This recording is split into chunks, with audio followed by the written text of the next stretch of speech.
రాజధాని అమరావతిని పర్యాటకుల స్వర్గధామంగా తీర్చిదిద్దేందుకు రాష్ట్ర ప్రభుత్వం ప్రణాళికలు సిద్దం చేస్తోంది. సహజసిద్దంగా ఉన్న కృష్ణానది ద్వీపాలను అంతర్జాతీయ స్థాయి పర్యాటక ప్రాంతాలుగా మార్చాలని నిర్ణయించింది.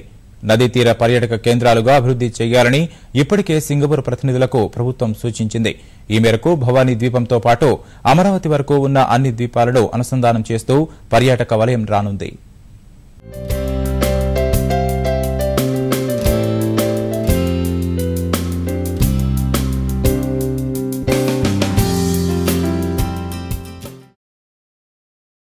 కృష్ణా నదీ తీరాన ఉన్న విజయవాడ, అమరావతి నగరాలు రానున్న రోజుల్లో పర్యాటక ప్రపంచంలో మేలిమి రతనాలై మెరిసేందుకు సిద్ధమవుతున్నాయి. సహజ సిద్ధమైన నదీ ద్వీపాలతో పాటు తీరాన్ని అత్యంత సుందరమైన పర్యాటక ప్రాంతంగా తీర్చిదిద్దాలని ప్రభుత్వం నిర్ణయించింది. ప్రకాశం బ్యారేజీ నుంచి అమరావతి వరకు 35 కిలోమీటర్ల పరిధిలో ఉన్న ద్వీపాల్ని అనుసంధానం చేస్తూ ప్రత్యేకంగా ప్రాజెక్టులు చేపట్టాలని పర్యాటక శాఖ భావిస్తోంది.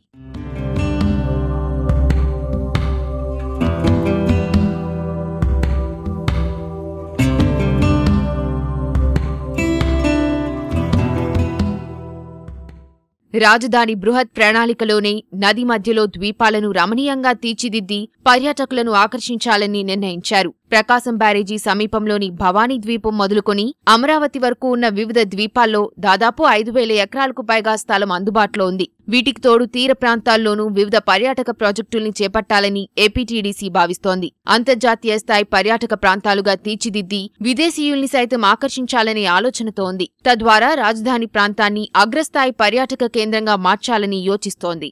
ప్రైవేట్ పార్టిసిపేషన్ ది బెస్ట్ ఎవరైతే టూర్ ఆపరేటర్స్ ఉన్నారో వాళ్ళ దగ్గర నుంచి వాళ్ళ సర్వీసుల్ని మేము ఉపయోగించుకుంటూ ఏపీ టూరిజం దగ్గరికి వస్తున్నటువంటి టూరిస్టులకి సర్వీస్ ప్రొవైడ్ చేయడమే ఇందులో ముఖ్య ఉద్దేశం. ఇప్పుడు ప్రజెంట్ సిచ్యువేషన్లో భవానీ ఐలాండ్లో ఉన్నటువంటి కాటేజెస్కి అదనపు హంగులు దిద్దటం, అంటే దానికి సంబంధించిన లేటెస్ట్ ఎక్విప్మెంట్ అంతా కూడా ఈ ఐలాండ్లన్నీ లింకప్ చేస్తూ వివిధ రకాలైనటువంటి ప్రాజెక్టులు దీంట్లో రాబోతున్నాయి. అదనేది ఒక మహా అద్భుతం ముందు మనం చూడబోతున్నాం. అంతా కూడా వాటర్లో మనం ఎక్కడికైనా వెళ్ళొచ్చు, రావచ్చు, ఎక్కడైనా ఉండొచ్చు, ఎన్ని రోజులైనా ఉండొచ్చు. 5 స్టార్ 3 స్టార్ హోటల్స్లో ఉన్నటువంటి ఫెసిలిటీస్ అన్నీ కూడా అక్కడ ప్రొవైడ్ చేస్తూ టూరిస్టు ఈ 5 ఏకర్స్లోకి వచ్చిన తర్వాత కనీసం ఒక 2-3 రోజులన్నా ఇందులో విహరించి ఒక గొప్ప మధురానుభూతితో బయటికి వెళ్ళాలనే కాన్సెప్ట్ తోటి ఈ ప్రాజెక్టు మొదలు. ఒకసారి మీరు మమ్మల్ని సంప్రదించండి.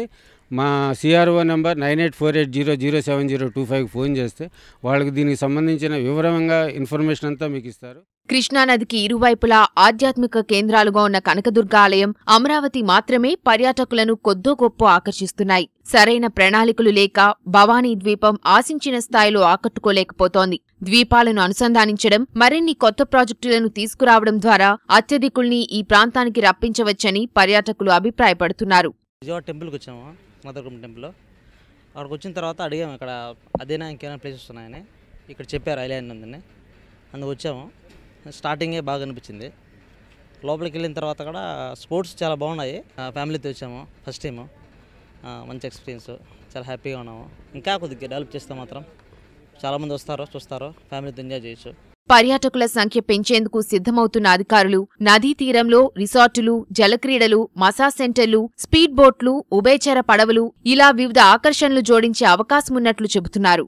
కృష్ణవేణి నదీ తీరాన ఉన్నటువంటి అమరావతి నగరం పర్యాటక ప్రాంతంగా, పర్యాటక హబ్గా తయారు కానుంది. కృష్ణవేణి నదిలో ఉన్నటువంటి 5,000 ఎకరాల ద్వీపాల్ని పర్యాటక హబ్గా తయారు చేయాలన్నది ప్రభుత్వ లక్ష్యం కూడా. ఇది తయారైతే నవ్యాంధ్ర రాజధాని ఒక పర్యాటక స్వర్గధామంగా మారబోతోంది. కెమెరా పర్సన్ సురేష్తో కలిసి ధనుంజయ్, ఈటీవీ న్యూస్, విజయవాడ.